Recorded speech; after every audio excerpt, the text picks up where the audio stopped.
Let's also welcome on board then Chakri Lokapriya, who joins in on the show. And Chakri, all eyes now reined in on what happens on Sunday, but a clear stellar match that was played yesterday. What's your outlook then in light of, the cricket analogy as to what could likely hit a six or hit it out of the park when it comes to the stock markets in terms of an individual sector or even a stock?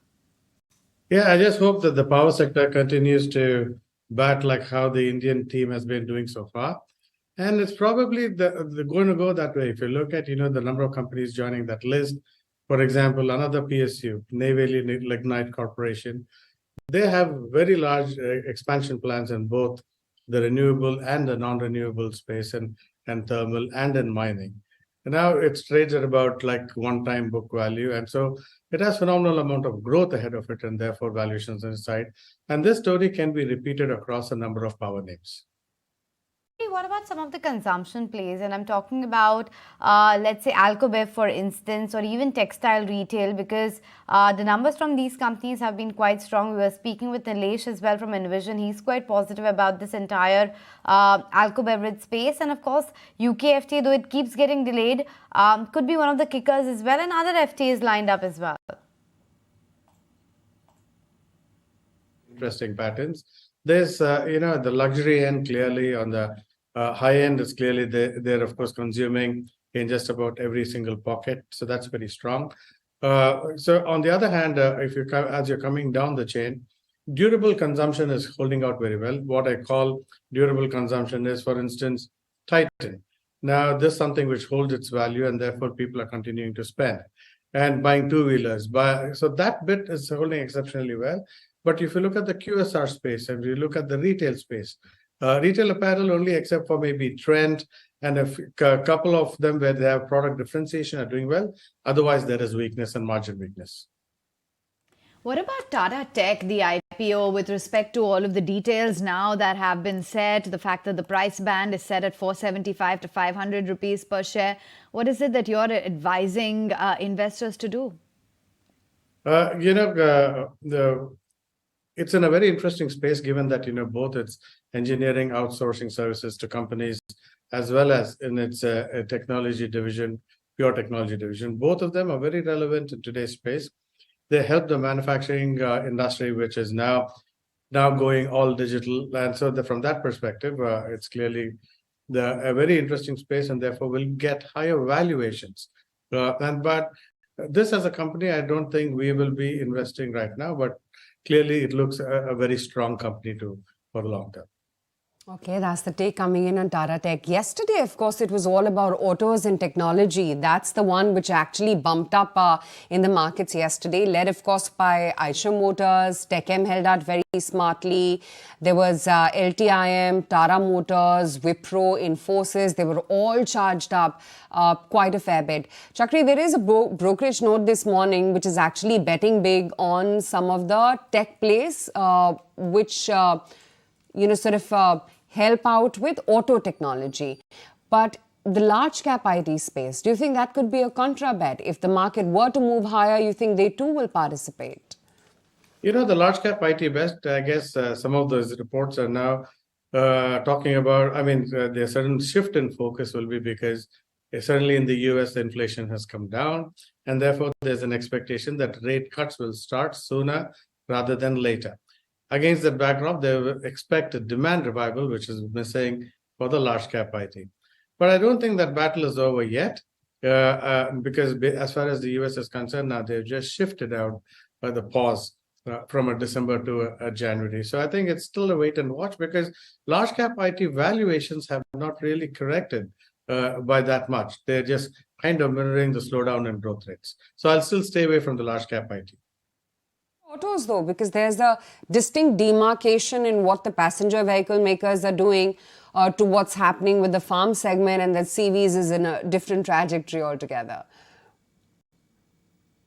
The auto sector, yes, clearly we've seen passenger vehicles as well as two-wheelers have done very well. There's been some amount of revival in the farm sector. But that's more, again, company-specific. Companies like Escorts are doing very well. That's because not just farm, but farm-related equipment is also coming in. Expectations of that is what is holding up the stock. Now, as far as two-wheelers, I think this is part of the consumer durable spend, as what we call it, is holding up. And I think that trend will continue to remain strong going into the next quarter.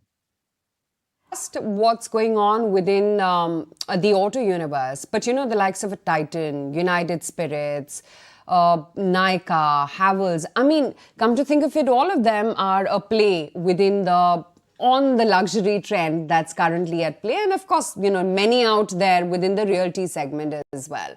How is it that you capture on this premiumization trend? I think the premiumization is basically wherever there's a higher ticket sale and of something which lasts in value.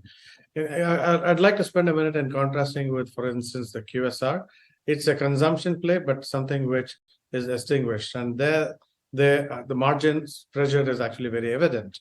So therefore, I think what's happening is there is a spend happening on items which last a long time, like jewelry, like vehicles, and a certain amount where the Nykaas and all come in while they are consumables, that reflects some kind of an uptrend.